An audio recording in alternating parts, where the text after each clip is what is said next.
BCS সহ যে কোনো পরীক্ষায় 1 নম্বর নিশ্চিত কমন পাবা এখান থেকে। দেখো এখানে রেডিও, গোয়ালিনী, স্বাগতম, মেডিকেল, ঘুষ, হজরত, ডায়েরি বানানগুলো আমি লিখে দিচ্ছি। এখানে রেডিও বানানটা কিন্তু ভুল, কারণ রেডিও বানানটা হবে রয়কার রে, ডয়রসিকারে ডি, অন্ত্যেষ্টিয় ওকার, রেডিও।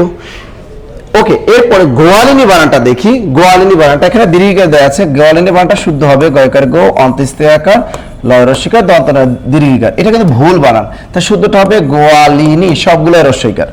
স্বাগতম, স্বাগতম বলতে কোনো শব্দ নেই, আসলে হবে স্বাগত, এটা একটা সন্ধি গঠিত শব্দ, শুদ্ধ হবে স্বাগত।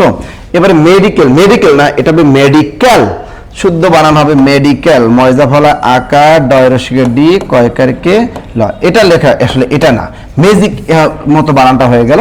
তো ময়কারে মেয়ে, ডয়রসিকা ঠিক থাকবে, কয়জা ফলা আকার হবে, এটা কিন্তু শুদ্ধ বানান মেডিকেল। ঘুষ, ঘুষ বানানটা কিন্তু ঘয় রস্যকার দন্তস্ব। এবার হজরত বানানটা কিন্তু অন্তস্থ জ হবে না, বর্গীয় জ, কারণ আমরা জানি বিদেশ শব্দে বানানে বর্গীয় জ হয়। ডায়েরি হবে না, শুদ্ধ বানান হলো ডায়ারি, শুদ্ধ বানান ডয়াকার ডা, অন্ত্যেষ্টিয় আকার, রয় রস্যইকারে ডায়ারি। তা আমরা কিন্তু গুরুত্বপূর্ণ 6টা বানান শিখে ফেললাম। এবার হলো আপনাদের পালা। এবার আপনারা কি করবেন, ভিডিও বানান, অডিও বানান, ভিখারিনী বানান, জাদুঘর বানান এবং মহানবী বানানটা শুদ্ধ করে লিখে দিবেন।